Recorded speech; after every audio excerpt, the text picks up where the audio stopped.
Good afternoon. A very special welcome to each one of you here this afternoon. Family, friends. I know it means a lot to Frieda's family for everybody else to be here, show your support, share in the memories, celebrate the life of Frieda. That's what I'm looking forward to just get some more insight. You know, Frieda was such a special person. Special welcome to our friends that are watching online. We're happy you're able to be part of our service this afternoon. And I just want to say thank you to our audiovisual people, Robert and Neil was helping out, Lynette. We had a little problem here. One of our computers went down and we had to get a replacement. So thank you for dealing as best as you can with the situation. In my hands here I have Frieda's treasured Bible. She received it for her 67th birthday from her husband Lou. And it was well read. You can tell a lot of underlining, a lot of things that she enjoyed. I looked through the Bible. A lot of things especially underlined in the Psalms. And then all the way through the New Testament. Also the book of Isaiah she seemed to really enjoy. I'll just read a couple that she underlined. There was the disciple of Jesus, John, that she really seemed to enjoy. God is love. We love him because he first loved us. And then the words of Jesus, by this all will know that you are my disciples if you have love for one another. And finally, the encouraging promise of Jesus, I will prepare a place for you. I will come again and receive you to myself, that where I am, there you may be also. Words of promise and comfort. Let us pray. Our Father in heaven, we thank you that we can come together. We can celebrate the life of Frieda. Thank you that you have granted for us to have the privilege to be with Frieda for so many years. You have given her to us and the impact that she has made in our lives. We thank you for that, for her example, for her encouragement. And now as we share together, I pray that you will, through your Spirit, be with us. You will guide us. You will impress in our own minds and hearts the things that we can learn from her life. And we pray that your comfort will be with each one of us and especially with the family. In Jesus' name, amen. I brought something else, and you will realize, as you already noticed, that there's a lot of parts of the program that have to do with roses. Now, there'll be some roses already waiting for us here. But this is actually it's a double A. You know, once little flowers dry, they kind of shrink. So Celeste put them together, two of them. So many times when I came to church and I had to preach here, she said, "Pastor, I got something for you. Here's a lei," and she put it around me. And you know, if you were ever inspired by any of my sermons during that time, it probably was the scent of the roses. But great memories. We still have a few of those at home. We dried them, and they were just very precious. How many of you received a rose from Frieda? Quite a few.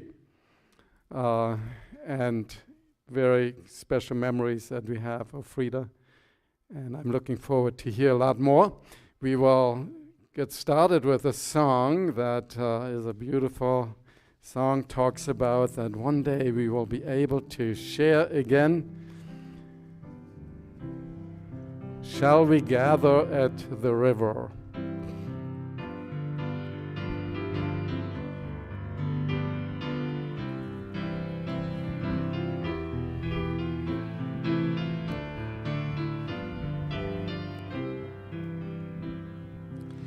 Shall we gather at the river, where bright angel feet have trod, with its crystal tide forever flowing by the throne of God.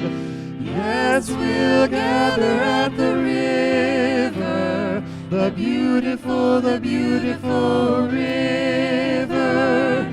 Gather with the saints at the river that flows by the throne of God.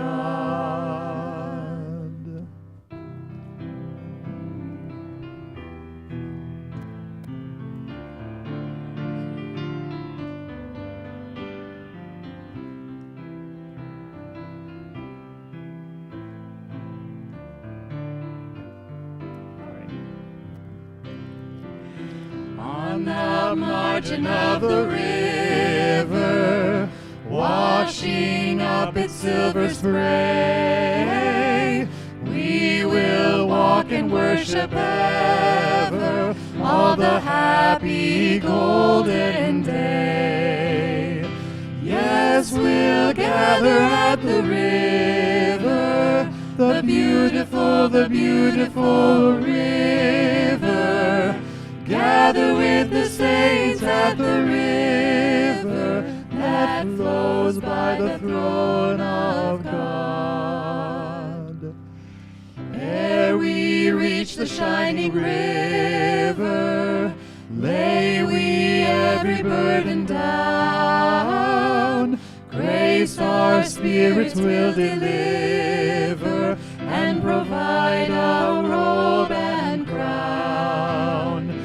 Yes, we'll gather at the river, the beautiful river. Gather with the saints at the river that flows by the throne of God. Soon we'll reach the shining river, soon our pilgrimage will cease. Soon our happy hearts will quiver with a melody of peace. Yes, we'll gather at the river, the beautiful river. Gather with the saints at the river that flows by the throne of God.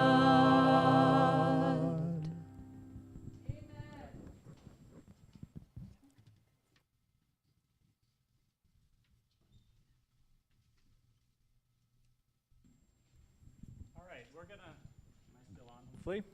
We're gonna ask you to join us in remembering the life of my grandma through some pictures.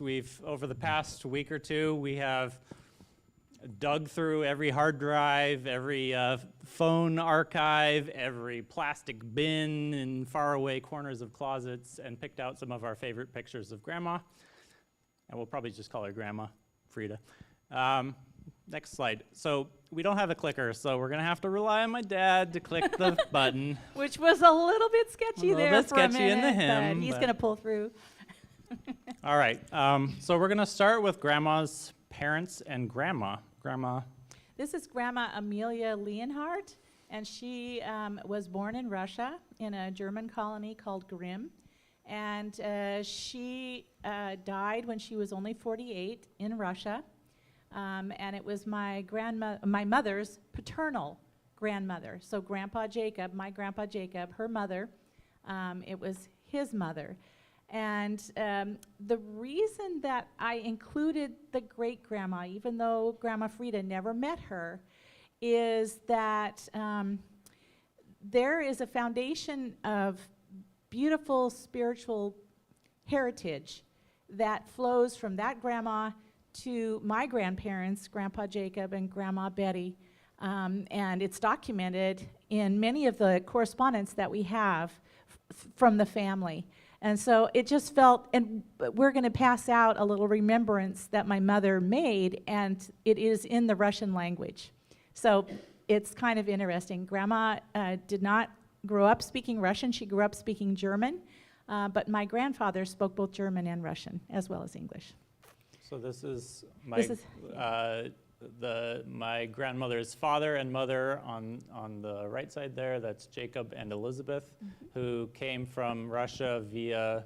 They went through Latvia? Latvia. They didn't go through Ellis Island. They went through Latvia, and then they went through Cincinnati because some of the Bruner family had landed in Cincinnati. A brother had written, I think it was Brother Carl, wrote to his brother Jacob and said, "Oh, you should come," and this is 1907, "you should come because you can make more money here." And they could feel that things may be not good for the Germans who were there in Russia at the time. As it turns out, it was fortunate that they left Russia at that time.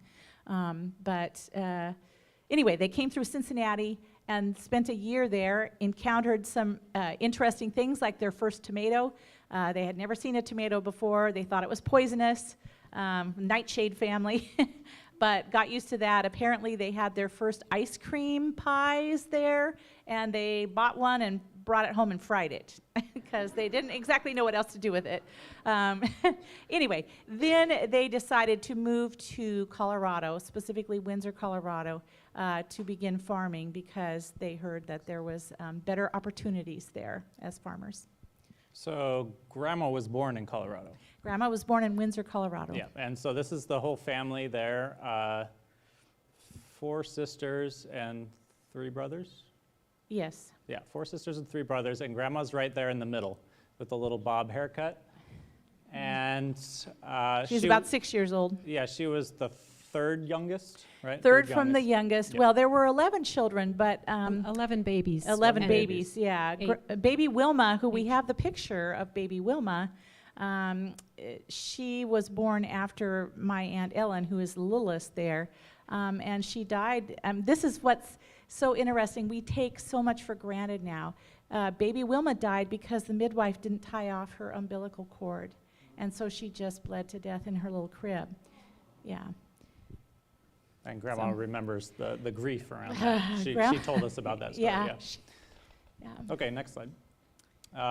They were on a farm, and Grandma, every time that there was a chore to be done, she would remind us that she worked on the sugar beet fields, and it was And we didn't know what chores were. Yeah, we didn't know what chores were, and working on the sugar beet fields. She was probably right. I mean, yeah, we were reading a little bit yesterday about things that she worked on the farm, and she did everything from, kids went to work really young in those days, and she rode horses and had to do errands. She helped her dad even take money down to the bank when she was 6 or 7. And he would just say, "Here's a check, go take it down to the bank," and she would have to walk herself down the street and try to find, depending on where they were. She mentioned that she was working in the fields in her swimming suit one time and got burned for 2 days. She could barely sleep in her bed, and so that began a lifelong tension with the sun. She had quite a few things taken off her skin. Well, in her defense, she had cancer that she'd had 35 surgeries because being at that high altitude in Colorado, no sunscreen. Toasted, but she was, anyway. Okay. Yes, and I should have listened to her, and I did not. Okay. Listen to your mother. Yes, next slide. This was her in 1st grade, and she's right smack dab in the middle. Right. Yeah, there's a little L on it. She documented everything. Documented and documented and documented. So much of the things that I actually know are from her writing, not necessarily that she told me. She did tell me some stories about her school, like fighting on the playground and stuff like that. She was a champion of education, and it started young. But you'll see that she pounded education over and over and over again. Next slide. This is a picture of her confirmation class, and there's the Lutheran pastor in the middle. She was confirmed in the Lutheran church, and Graham is right to the stern man in the middle. She's right to the back left from what we're looking at with the dark hair. He does not look cheerful like Pastor Lutz. He was probably maybe German also, but not as smiling. This is her probably 16, 17, something like that. And you'll also see a theme of babies and children. She loved kids. And I just thought, most grandmas do love their children. But I thought grandmas were obsessed with their children as a child, and not all grandmas are, but my grandma was, so I thought that was normal. It's not always normal, but. There's so many photos of her with children And you will throughout see- her life, from age teenager to Yeah, you will hundreds. see her form of showing her love to children was to squish them into Oh, her yeah. cheek. We have some good pictures of that. Yeah. This was her high school graduation picture. And there she is with her family. That's not her parents, but those are very, very good friends of hers, mentors of hers in many ways. Because her parents were not super supportive of a young lady going to high school, much less going to college, they kind of said, you should be working in the fields or you probably shouldn't be living with us. And so she went just for proximity reasons, and also just because there wasn't a whole lot of support at home for going to school in high school.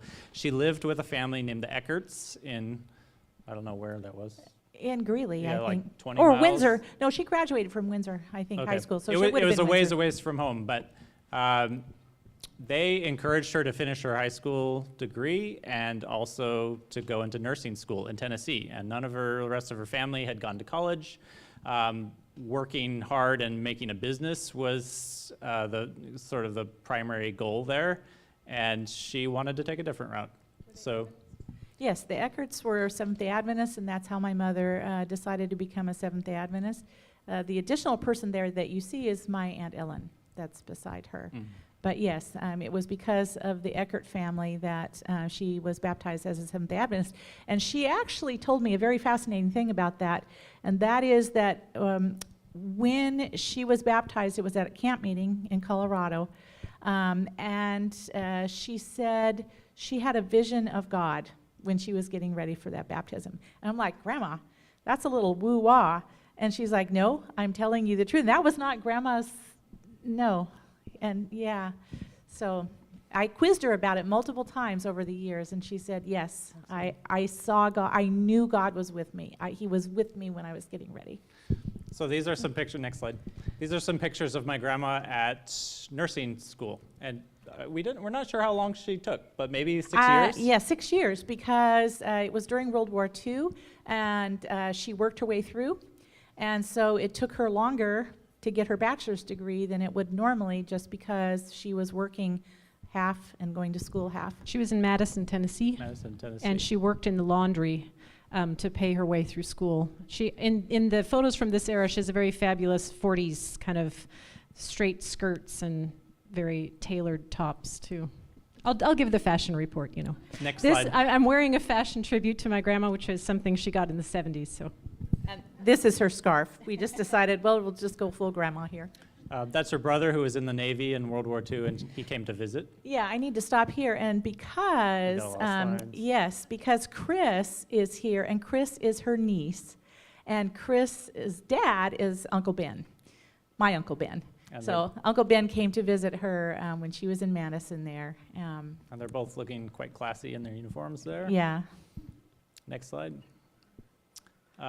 So this is, it's funny, Grandma had a sense of humor, even though it wasn't the same as other sense of humors in the family. She definitely had a sense of humor, and she was always game to do something funny or pose or do something. So it's a funny picture of her with some And friends. two athletic things, which are interesting because that wasn't necessarily a Oh, theme that- in her life. I think once she did all that hard farm work, she wasn't too sure whether exercise was fun. It No. seemed more like work. And so here she is doing some fun exercise, tennis and some beach girl, beach babe. Well, the funny thing about that tennis thing is even when she was quite elderly, she was given the task to exercise with a yoga instructor that we actually had come in there.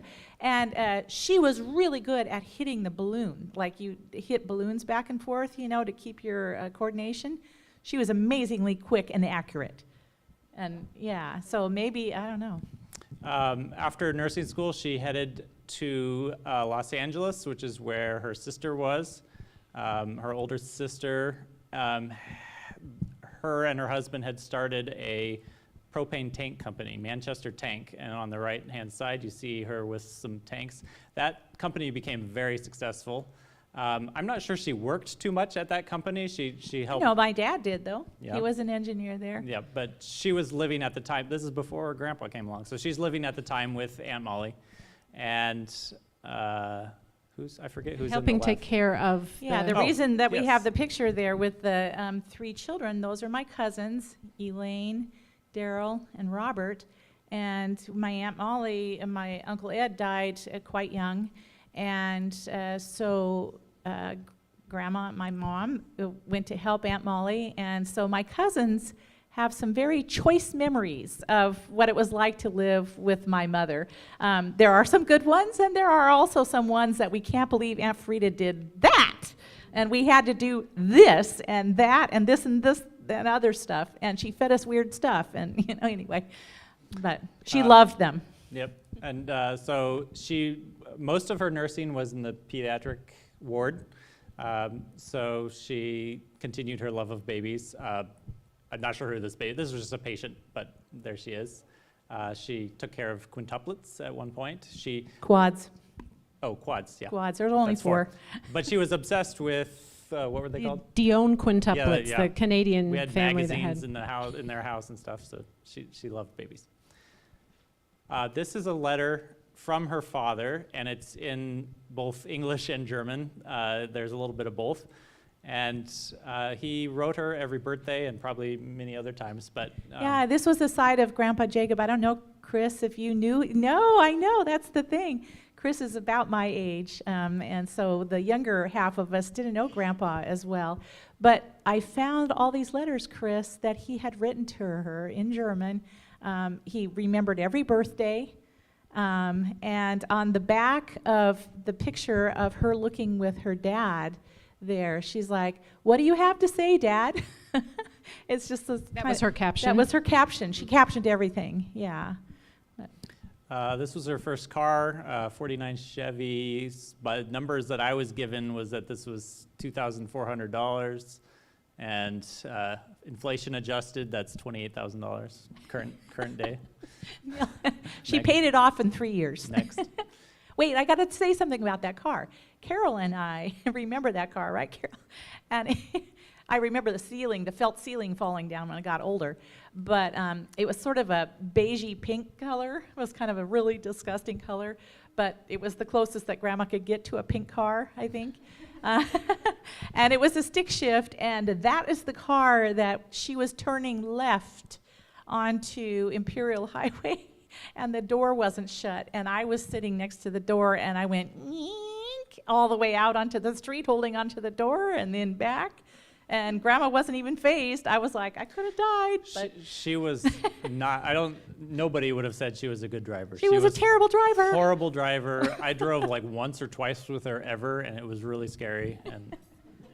And that's why Lou was always the chauffeur. Yes. In fact, he had a heart attack and was not supposed to drive, and he was doing a follow-up, and I don't even know why he didn't call me. Probably I was working, I don't even know. And they made it 3 blocks with her driving, and he was like, "Nope, I don't care if my sternum hits the steering wheel and I die that way. I'm not going to die this way." And I found out about that. I'm like, "Dad." He's like, Your mom's a scary driver. Your mother is a scary driver. I was like, "Yeah, we got that." So Grandma and Grandpa met at a Dale Carnegie course for public speaking. Grandpa was kind of shy. Grandma was an extrovert, but I guess for whatever reason, both of them decided it would be fun to take this course, and they met each other there. Grandpa's on the very far left. We're holding a sign that says TV in every house. They were supposed to make up, it was a skit where they were supposed to convince each other of something. Grandma And then is she's with the kind of stripes there. gingham, yeah. Yep. They went on a date. We didn't mention there was a Spanish guy sometime in between, but we don't know much details The about that. Spanish guy. There was a Spanish guy. And then Grandma and Grandpa met and went on some dates, and the most famous story from that time period is Grandpa smoked. He picked up a habit during World War II. And at one point during a date or something, they kissed, and Grandma said that was a lovely kiss, but it would have been much nicer if you didn't smoke. Can anyone imagine Graham saying that? Yes. It would have been much nicer if you didn't smoke. And supposedly he quit cold turkey right then. And That's what he said, and I asked him about that later, and he said, I can't remember. I must have loved your mother. this was her wedding. It's very sad that it's not in color because her wedding dress was pink. Well, Well, I think we have one. There of is a that. Yeah. pink. Okay, there's one out in the, colored, in the lobby yeah. area. But this is with the four sisters and No. There's some varied three people. sisters. There's not all sisters Oh, there. There's right. yeah, Aunt Zora's there, which is my dad's sister. Oh yeah. Yeah, but you will see Chris, who's sitting right here, the littlest flower girl, is my cousin Chris. You want to wave your hand, Chris? Yeah, there she is. And this is Oh, the there we go. There's the pink. Yeah, there's a pink dress. Yeah, this is the Eckert family. I was thinking maybe Grandma and Grandpa Bruner weren't there, but they actually were. The wedding book shows that they were. But she did honor the Eckert family, who had been so good to her. And that's my Grandma Tanner, my dad's mom, on the other side. Their honeymoon went up the coast, They California stayed at coast. Carmel by the sea. And then they went to and then went to San Francisco. Next. Oh, wait, I need to say that Grandma's entire wedding outfit and everything cost $42, and her flowers cost $51. Oh, So she spent more on her flowers than on her dress, Seems right. and her shoes and everything. next slide. And then my mom came home. So the story of that is that my grandma was a very impatient lady. I think you guys all kind of know that. She if food was being served, she was right there. If an event was happening, she wanted to get started. If a gift was being opened, she It's wanted Christmas. Those presents should be that. open Yes. now. So she was impatient. A baby didn't come along in the stork, and there was a young lady at work, at where she worked, who was a patient there, who was pregnant and not sure that that was a good thing for her life. And so there was some sort of negotiation. Not exactly clear what kind of negotiation happened, but Grandma Graham said that the offered- lady said, the way that Graham told the story later is that the lady said, this is such a lovely nurse that's been doing my checkups. I want her to be the mother of my baby. I kind of wonder if maybe Graham suggested that initially and then eventually they talked about it. It doesn't seem like something that would be spontaneous, and I can also imagine Graham thinking, wouldn't this be a great idea? But I was very grateful. However, it happened. And so Mom came home 3 days after she was born. Yeah, and I did. Shortly thereafter, they built a house on Clover Lawn. In somewhere Hollydale, in which is a Hollydale. sort of a suburb of Los Angeles. It's now part of Southgate, but yeah, and you can see in that picture, you probably can't see very well, but my cousin Harry is sitting there because my aunt and uncle bought the house right next door. And then Kent's parents bought the house across the street. Next. This is there's a visit on the left to Colorado. So there's the sugar beets. And that's Emily. That's Chris's older sister, Emily, and me, and my mother pregnant with Carol. And then there's And I'm not sure which brother that was. It was some farming brother. It was either my Uncle Henry or my Aunt Emma's husband, Uncle Manuel. I can't quite tell. It's so dark. Maybe Chris will know. and Oh, that's Uncle Henry. That's what I thought. Yeah, it's Uncle Henry. And the sugar beets. there's my Aunt Carol and my mom and grandma at White Memorial Church in Los Angeles. And classic Graham photo, she's surrounded with by all all the kids. These yeah. are her nieces and nephews and her own kids, and the more kids, the better. Well, because she was at the tail end, there were a lot of second cousins who were my age. So there, Chris was there, Carol was there, I was there, a bunch of second cousins were there, my cousin Harry was there. Anyway, all of us. Grandma loved a good fundraiser, so there's a picture on the left of her collecting newspapers, and she drug around her children on those activities. We hated Okay, it. And my yeah. dad actually removed the back seat of the car so she could fit more papers in there. And she was industrious. The whole family is industrious. We'd shake coffee grounds out of the The paper. whole- They were collecting used newspapers that people had put in the trash. You and weighed then them they at would the paper recycle them. mill. And, And on the right, there's my grandma's not in that picture, but her influence remains. That's a pink piano, which used to be probably a nice wood-finished piano from my grandfather's side, Grandpa Tanner's side. His mother was a piano teacher. Somehow she got a hold of the piano and made my grandpa paint it pink. So There it is. Can't see it very well. There's Carol and I playing the pink. She was a seamstress, and she did less sewing as she got older. But I remember when I was a kid that she was always back there sewing, and so she always made my mom and Aunt Carol clothes, and herself clothes. So that dress she would have made, that's my mom on the right, she would have made that one, and these two outfits, the matching outfits, lots of matching. With a treadle machine, by the way. So with your feet. Yep, she was devoted Seventh-day Adventist, as many of you know, and here she is at the Ellen White estate with Elmshaven with the granddaughter. Ellen White's granddaughter White's is the woman on the and left. Aunt Carol's in there too.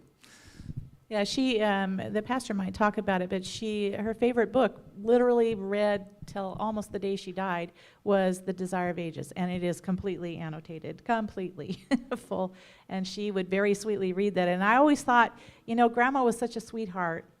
There must be something that had her do that. This is the mafia picture. Oh, well, this is the mafia picture is next, but this picture, there's these lovely grandmas, and yet there's some sort of intensity. If you next slide, it sort of reminded me of the Godfather picture. It's just, there's something so pure about those grandmas, but they held power too. Those they have sisters, power, yeah. they could run things. Yeah. They did run things. Yep. Yeah. Next slide. And they would fight sometimes, but never to the bone. They were never mean about it. It's just kind of like, oh, can you believe Ellen did this? Or Aunt Emma, Aunt Molly's always bossing us around.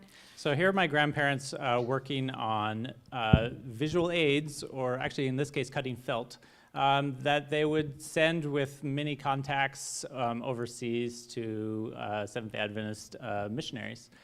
And one of my memories of my grandma, whenever you'd show up at her house, one of the first things she'd tell you is how much money, specifically the dollar amount of money of visual aids that she'd gone through in that week or month. And it was always thousands. Like, oh, you wouldn't believe, I was talking to this lady the other day, and she gave me $500, and this other lady gave me whatever. And she was constantly fundraising for this and constantly just outputting tons and tons of material and shipping them. And as a kid, thousands numbers rolled by, but as an adult, I'm like, wow, that was a ton of work and a lot of productivity. And she would have been excellent at a donor relations job at fundraising or something like that. She was tireless. We have some examples that we'll give you. And here's just a nice slide of grandmas. I wanted this one. The kids were like, but this is the grandma slides. There's Grandma Frankie. You can see right there. That's Brooke's grandma. The larger picture is actually Kent's grandma, Grandma Sturdivant, who babysat me. And then below that is Steve's grandma. And so Grandma was a grandma with grandmas. Just grandmas and grandmas. This is just a great picture of our friend Linda Colburn. Well, and one of the things that we noticed in looking through photos is that she would befriend other grandmas her age, like in the previous slide. She would befriend the daughters of those women who were her age, and then she would befriend all of my friends who are her granddaughter's age, and their children too. She got all kinds of letters from essentially people that are my children's age. So it did not matter what age you were. If you were a friend of someone she knew, you were also her friend. Yeah, here she is at my graduate school graduation. And just say it, Neil. His PhD. That was probably her last flight, I think. Yes, that was her last flight. She flew to Utah, so that was pretty special. And here she is with Linz. Yeah, there's Grandpa being silly. And she was, of course, a great grandma as well. And so here's my daughter Elise, next, and then my son Lucas. And there she is. She's giving a good the classic squeeze. cheek kiss. How do you like that, Sam? I'm sure many of you also got that kind of hug from There, her. Paul's getting it. She liked full contact. I would say that a through line would be Desire of Ages, which she read until the very end, and the cheek kiss, which she did till the very end. Yep. And there's It started early. Started early. We don't know what baby that is, but Some baby's getting the cheek kiss. Oh, there's my friend Debbie. We were talking about, and I know Debbie is watching this. My friend Debbie we met in first grade, and I was 6 years old. And her family and my family had very close ties. Her brother Paul lived with my parents to finish high school. But Debbie wrote her letter, which was the last letter that she received, which was unopened because she passed away. Debbie is a great correspondent, and she's my friend, but my mother's friend also. A key to longevity is to make friends who are younger than you. Yes, I think. that works. Yeah. Like Celeste. And there's Celeste, Pastor Lutz's wife. Nice. This is just one of our favorite family pictures. And Grandpa, shortly after we took this picture, was like, "Okay, are we done?" Sam looks like he's ready to be done too. Yeah. Steve is channeling baby Paul, but only as a doll. Grandma was always up for a celebration of any type. I feel like at one of the last birthdays we had, it was for somebody else, but she kind of figured it might be her birthday too, and that was Well, fun. she did a funny thing, and she was she had a few problems. She couldn't remember our names as well sometimes, but this is her 103 birthday. Last August. Last August. But she started telling people that she was 104. Oh yeah, a little bit. I think we probably age should have had inflation. we should have had a 104th birthday just to get that out of the way so she could have enjoyed it. Yeah. And here are my grandparents looking cool. They Looking- both like sunglasses. My grandpa, especially those flip ones. Yeah, the grasshopper ones, yeah. Yeah. They were always up to be silly. And they always loved to give gifts. Here's my grandma arm twisting my mom to run around town and deliver flowers. Yeah, that's Joseph. I found one of the pages. She was a very dedicated recorder of things, but not an organized person.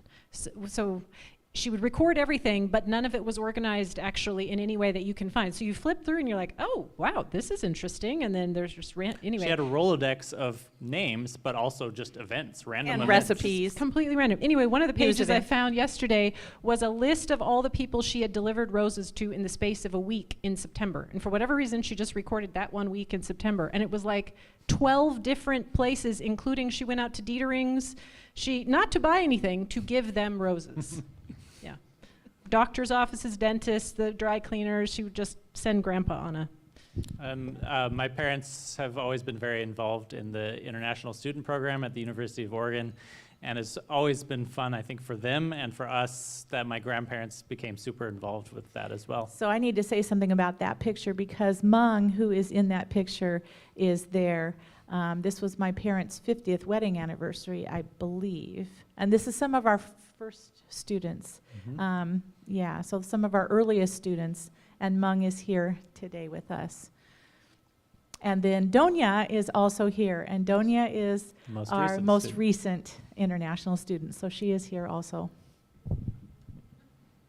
And she always loved to talk politics, and Well, she'd be throw- aware of politics. She read political biographies from everybody, literally everybody. Wait, what biography did she give Elise? Mike Huckabee? No. Yeah, there was some. John McCain. John McCain, that's right. Yeah. She gave would read Elise a John anybody. McCain She biography. read Hillary Clinton, Barack Obama, anybody. Yeah, She would read all anybody. parties, didn't Yep. matter. But she did have interesting voting ideas. She was a lifelong voter, and she was born before women could vote. We always talk about that because it's so impressive. Yep. But that's a ballot in 2016 that she filled out. Here's another with her and the think- grandkids. Yeah, Great grandkids. And this is the last picture. yeah. We have so many good memories, and at this time, I don't know if anybody out there has any thoughts that they'd like to share and to help remember Grandma by, but we'd love to give you all a chance to share your thoughts and remembrances of Grandma Frieda. Back. Kent and Todd, I think, are going to go around. So if you have a memory that you would like to Todd's doing it too. give us, we'd love to hear that.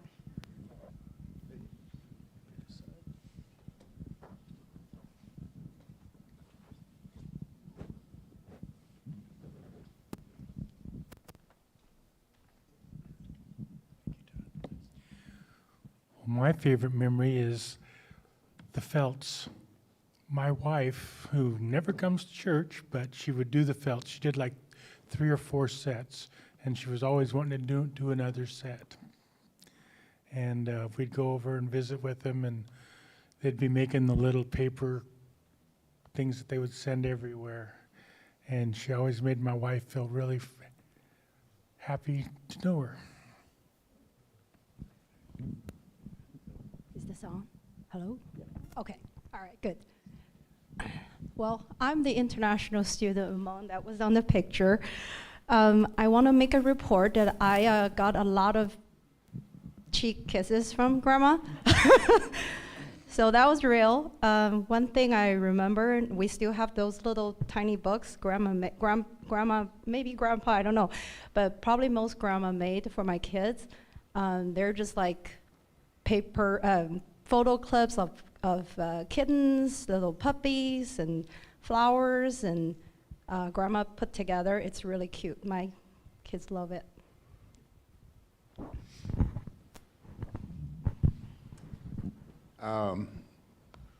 My wife and I were honored and privileged to have Lou and Frieda as our neighbors for over 20 years.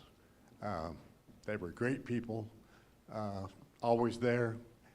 And there was a couple instances that came to mind thinking about this, and both Lou and Frieda like sweets.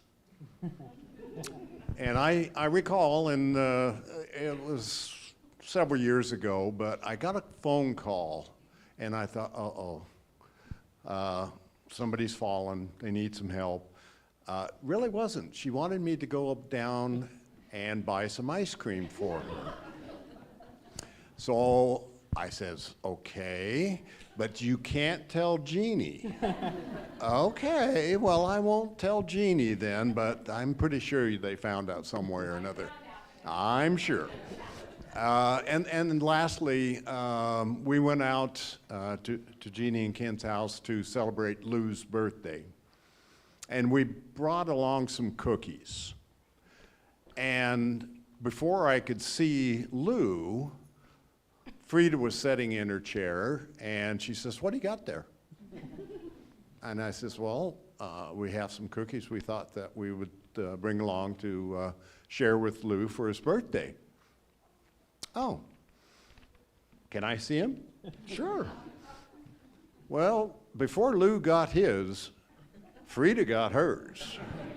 And she almost had it devoured before Lou even saw his. But anyway, beautiful people. We love them and miss them. And it was our privilege to have known them. Any other? Oh, yes, and sorry. Lou and Frieda at one point had asked if we knew of anybody that might be interested in their home there at the time. And we said, well, if you would just let us know, I'm sure that either through family or ourselves, we would be interested in talking to you about it. And lo and behold, our daughter bought the house and now lives next door to us.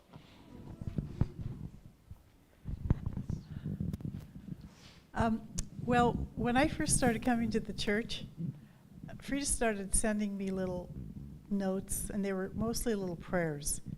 They were just sweet, just 2 or 3 sentences, and they'd either, most of the time they would be in my box, and sometimes she'd mail them. And then Mortar Mouse came along, and little stories about the grandchildren, and they were so sweet, but these little prayers that she would send me. And so one day she came up to me and said, "Nancy, you can only be new so long, and I'm going to have to start sending my little notes now to somebody else." And I just thought that was so darling, because I was just soaking it up. I mean, I was liking all these little notes I was getting. So anyway, that was just a sweet little time that I had with the Frieda. And then as she got older and Richard got a little older, we'd go over and cut those little books up. And she had a way that you were going to do it, and it had to be just right. And she was definite about how she wanted those done. You know, you counted them out so many, and then you cut them up. And anyway, we had some good afternoons over there putting those little books together. And one more little thing on those little things that she would make. Richard took hundreds of those things to India. And he said when they would go into the villages, sometimes those people would want them to go into their little huts, and those little pictures would be on their walls. That would be their artwork, and it would be the only thing on the wall. So she blessed all over the world. I'm not going to name names, but she would tell us who was good at doing the cutting and who was not as good. Most of you know me, I'm Don Binford, and I remember Frieda as greeters on the door that many, many times she came in and pinned one of her roses on my lapel.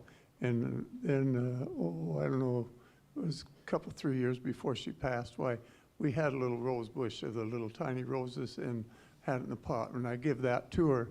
But I remember her, she'd invite us for dinner, you know, many times, and she loved my gluten steaks. It was handed down to me from my mother. She made them for us for the late 30s and 40s up through until I left home. She made homemade gluten for us, and it was really good. And I asked Frieda, what could we bring? And she says, Don, would you bring some of your gluten steaks for me? And so then when they got a little older and they weren't having people for dinner so much, we would make them. And even then, I'd make gluten steaks, and I'd always take some over to Frieda and Lou, and they just loved those steaks. But she was a dear, sweet lady, and I never forget her. So. Yeah, I can verify that one too. She would tell us about Don Binford gave us gluten steaks, and they were great. I can verify that they are great. When I came to this church, I was a brand new Christian, basically, again. And the church was very, very friendly, but I had not connected with anybody. And I'd been coming here for several weeks, probably 8 or 9 weeks. And I just thought, well, maybe I need to find a different church home because everybody's really nice, but I haven't connected with anybody. And maybe God needs me someplace else. And I was sitting in the pew talking to God about this, and all of a sudden, there was this hand on my shoulder. And this sweet little voice says, I don't want to see you sit alone another Sabbath. I want you to sit with me. Turned my whole life around in this church, and I've been here now 10 years. So thank you, Frieda.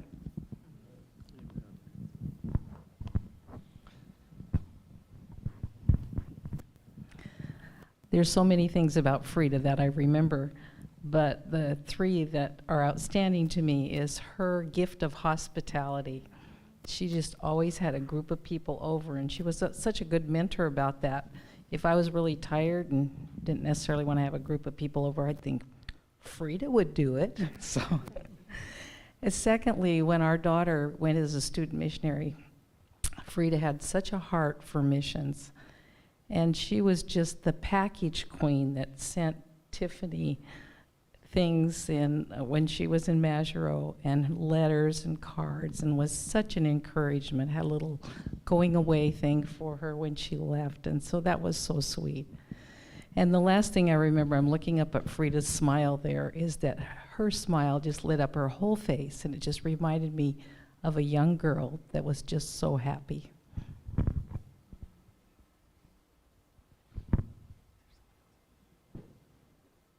Sorry, I can't see where there's the other mic. I will speak to that. Yes, I was a real live missionary for her, and I think her eyes lit up, and she had all sorts of plans.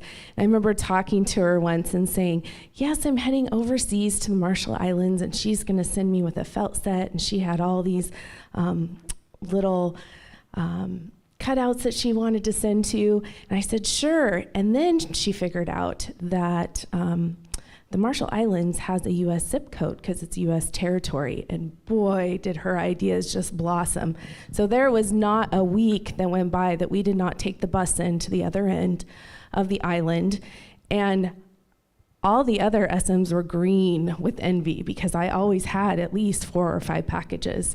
And she even shipped 2 bikes, and one of them made it, and we would take the bike and ride it all over the island. So we were very blessed by her generosity, and so were my students that I taught there, and the Branch Sabbath School and the church.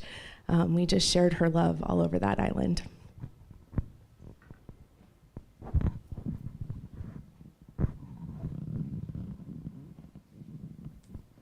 So many memories about Frieda. Her hospitality was incredible. She was always doing something for somebody. She loved Faith Adventures, and I would cut out boxes and boxes of stuff for her, and I enjoyed it.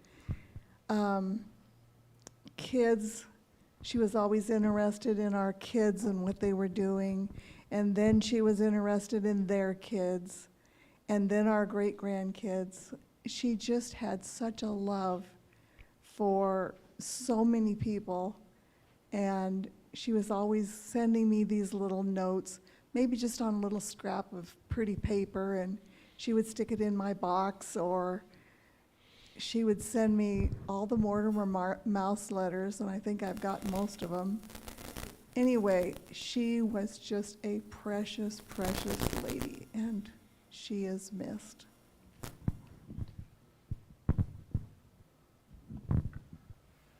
Well, I guess I'll take a shot at this. As Jeannie mentioned, I grew up across the street from the Tanners, and our families were cordial but not buddies, and it was an interesting journey. I think for my 10th birthday, I mean, we were Lutheran, they were Seventh-day Adventists, and for my 10th birthday, I got a book from Mrs. White, which was surprising, and so that was new.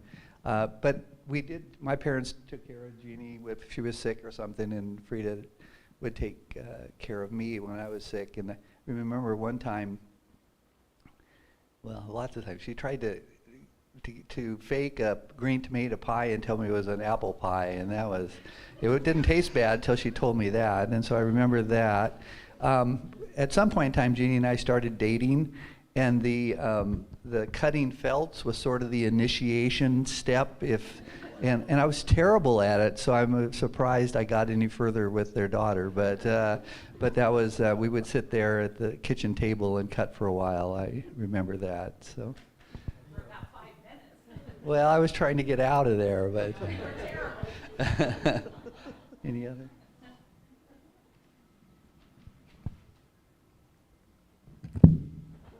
Oh. I don't have a lot to say, but I was just remembering that I think it was I was 4 or 5 years old and getting my tonsils out, and Aunt Frieda was always there for anything medical with us when we were growing up. And my mom asked me if I wanted to have her with me or Aunt Frieda. And of course I said Aunt Frieda because she was a nurse.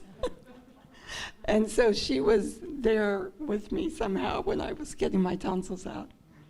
But also she introduced me to artichokes, which I still love. Thank you all so much for your memories.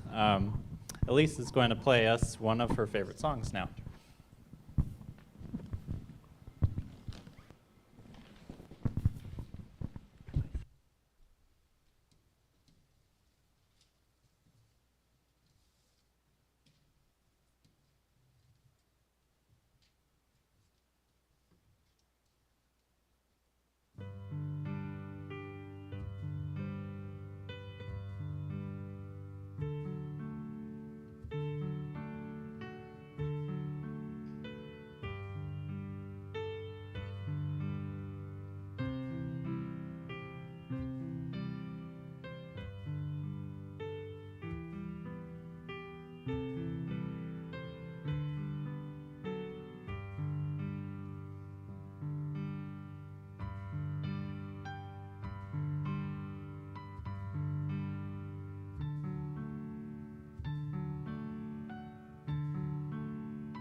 Thank you all for sharing. I didn't know you were cutting up things. That's cool. We all loved Frieda, and we miss her. We deeply miss her. And I can just imagine as family, she loved you and you loved her. I can just imagine how much you miss her too. But thank you for giving us a little bit more insight into her life, into the experiences you had with her. Thank you, everybody that shared. What a privilege. Different things that stand out. I'd just like to summarize and highlight. You already mentioned how much she cared and loved people. I think that was really the top that we all experienced and that we all could see. Right from the family, anytime we visited at Lou and Frieda's home, it was, let me tell you what Jeannie and Kent did for us. They came over and helped us in the yard and cleaned up some things. They shared what was happening, and then always about the grandkids. Later on about the great grandkids, how much, how proud they were, how she really, went into detail what was happening and just really shared from her heart the connection that she had. What a beautiful memory that we can have on that. And then, of course, as you mentioned, it went beyond family, church family, outreach. Let me just share one little note that I found, and I have a few books here. So in one of the books, there was this card, so it must have meant a lot to Frieda, a card from Carol. Carol wrote, and that was just at the beginning of this year, "Dear Mom, when I'm lonesome, I look at your picture. I hope you're having an encouraging day." And then she shared what she was going to have for supper that night, egg rolls tonight. I hope they were good. And then love, Carol. So that must have meant a lot to her to keep it in this book, Desire of Ages. So yes, she loved people and did what Jesus told us and what she had underlined in her Bible. That one word that I read before, "By this all will know that you're my disciples, that you follow me and that you're close to me if you have love for one another." Now, there's one little book little simple booklet here that I brought, and it's not for public display because your name may be in it. And it's a prayer book, prayer journal. Here's this and this person, and I'm praying for them. Different things, more in detail. So we are not going to have anybody take a look at it. I didn't read anything, so don't worry about it. But that was important for her. We just had Elise whisper a prayer in the morning, at noon, at night. That's what she did. Not only just, please bless me, Lord. Now be with the people that I care about. Be with my family. Be with people in the church family. Be with people that are far away. She cared about you, and it shows right there. So one other thing that really impressed me was she gave, she loved, but whatever we sow, we reap. And so it came back. It has come back. And I've observed your family, how you have supported her, especially in those last years as Lou and Frieda need a little extra help, and then especially this last year as Jeannie and Kent moved in with Lou and Frieda. That shows that the love that we share will also come back to us. And I want to thank you for sacrificially sharing and loving, supporting your parents to the very end. Couldn't have been any better for them to have the families around them. I know the family was there when Lou passed away. All the family, children, grandchildren, great-grandchildren, and what a privilege. Carol just happened to be there for a visit when your mom passed away. And that's what she wanted. She wanted closeness. She wanted family around, and she appreciated so much what you did for her. Yes, she loved people.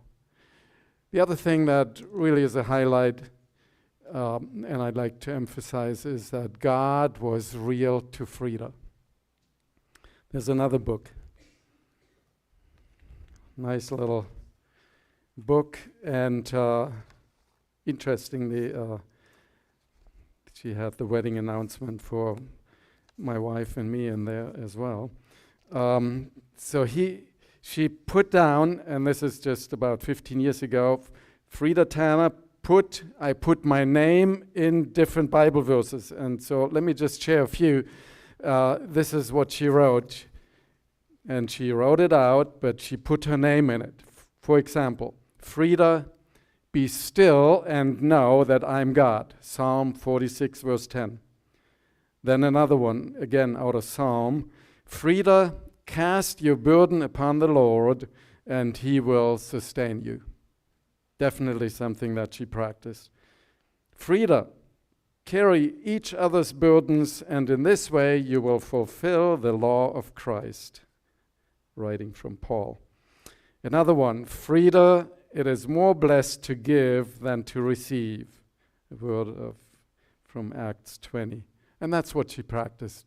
So she not only read it, but she internalized it. She practiced what she read, and she took it very personal. This is God helping me see some principles that are important.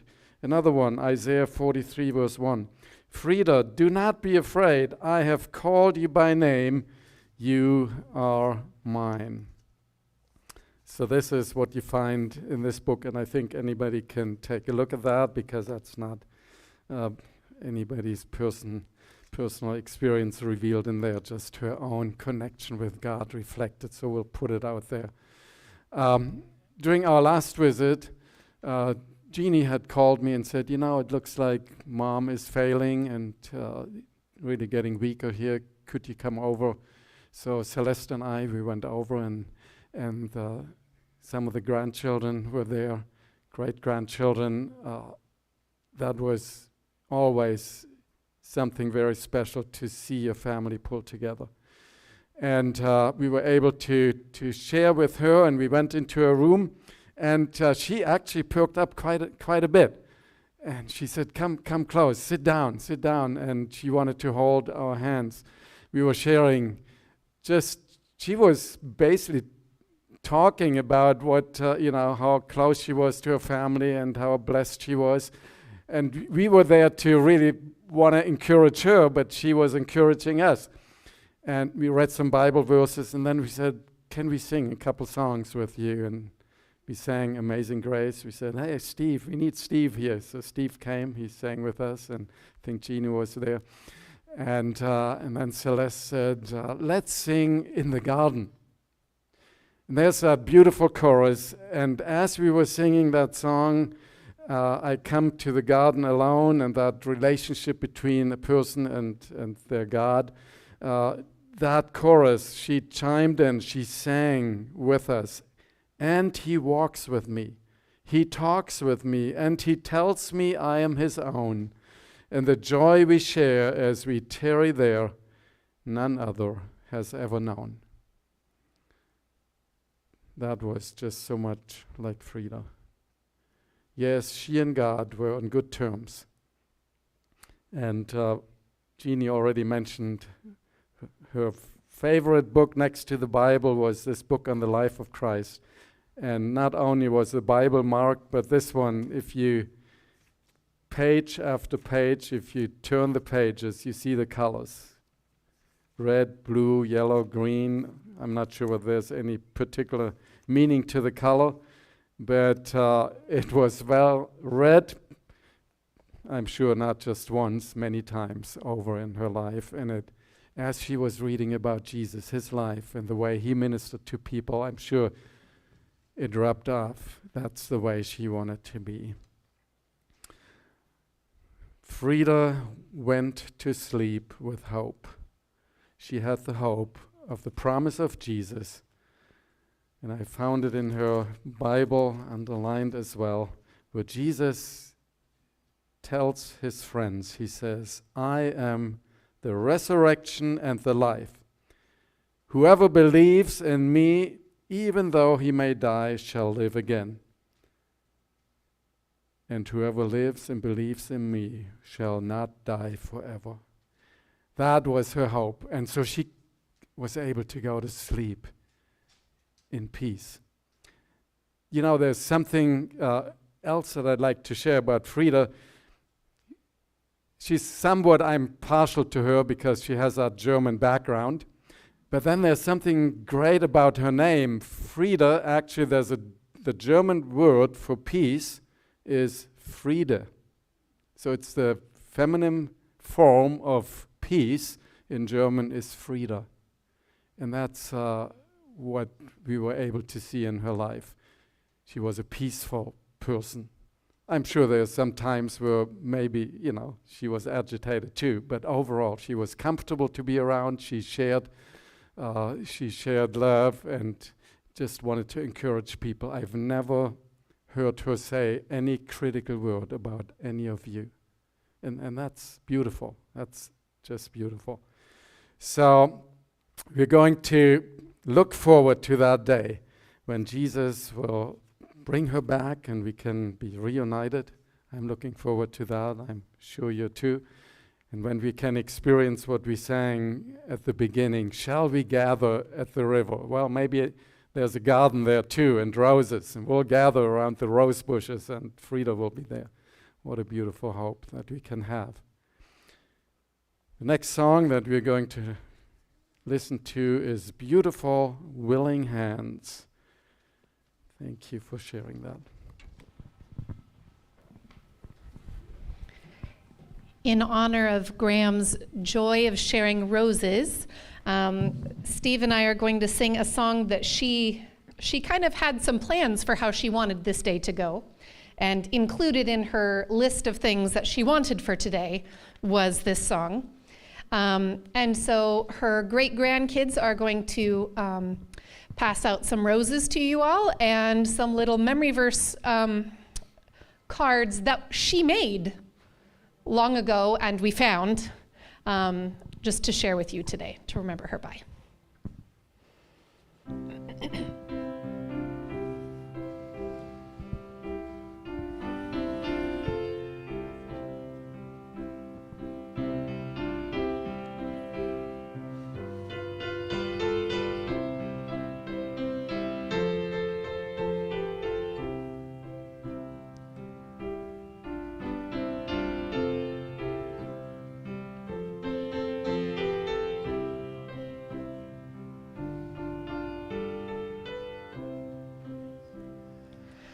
Beautiful are the willing hands that fulfill the Lord's commands. Beautiful the seeing eyes, kindled with light from the skies. Beautiful, beautiful are the hands that fulfill the Lord's commands. Beautiful, beautiful are the eyes, kindled with light from the skies. Beautiful the hands were made, Jesus' precious cause to aid. All the ready hearts to beat, warm in his service so sweet. Beautiful, beautiful are the hands that fulfill the Lord's commands. Beautiful, beautiful are the eyes, kindled with light from the skies. All the children's lips should pray to the Savior every day. All the children's feet should go swift on his errands below. Beautiful, beautiful are the hands that fulfill the Lord's commands. Beautiful, beautiful are the eyes, kindled with light from the skies. What your willing hands can do, that the Lord intends for you. Make that thing your first delight. Do it for him with your might. Beautiful, beautiful are the hands that fulfill the Lord's commands. Beautiful, beautiful are the eyes, kindled with light from the skies.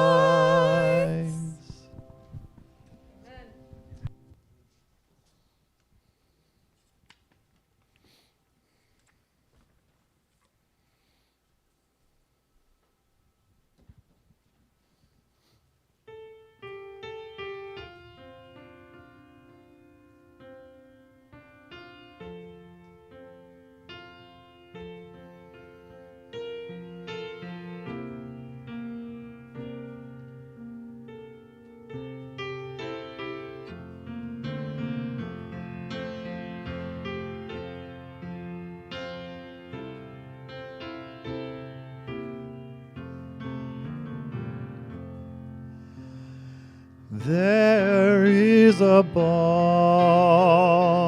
in Gilead to make the wounded whole. There is a balm in Gilead to heal the sin-sick soul. Sometimes I feel discouraged and think my work's in vain. But then the Holy Spirit revives my soul again. There is a balm in Gilead to heal the sin-sick soul. There is a balm in Gilead to heal the sin-sick soul. If you cannot preach like Peter, if you cannot pray like Paul, you can tell the love of Jesus and say he died for all. There is a balm in Gilead to make the wounded whole. There is a balm in Gilead to heal the sin-sick soul.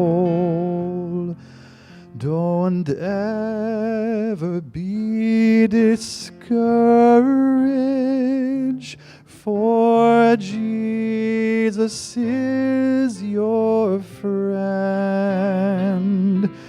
And if you lack for knowledge, he'll ne'er refuse to lend.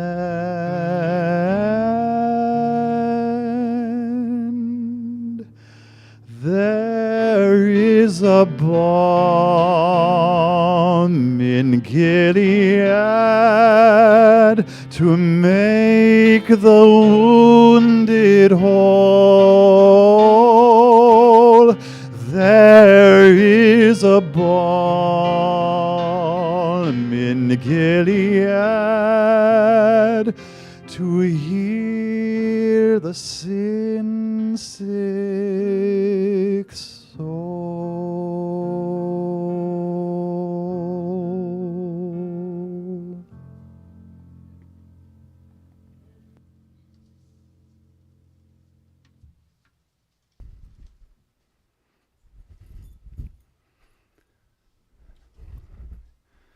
Yes, we all need the comfort of God, especially during a time like this when we say goodbye to a loved one. But thank you so much, all of you, for sharing. Thank you for being here, and we will have some time now to share a little bit more on a personal level. I encourage you to look at her Bible and the other books that I mentioned, thumb through, and there will be some refreshments that we can share in. There's one more thing I'd like to just mention here.